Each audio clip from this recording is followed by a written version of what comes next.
Number हमारे ऐसे चलते हैं और रोमन में परीक्षा में आता है तो उसमें हम कंफ्यूज होते हैं, उसको कैसे क्लियर करेंगे। एक को लिखते हैं बेटा ऐसा, एक डंडी, ओके। दो के लिए दो डंडी, क्लियर।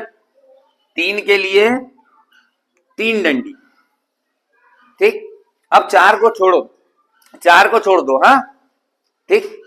पांच को लिखते हैं बेटा वी, क्या लिखते हैं वी। फिर चार पे वापस आओ, पांच में से एक गया चार, इसको हम पांच मान रहे हैं ना, तो एक घटाया तो ये चार हो गया, ठीक।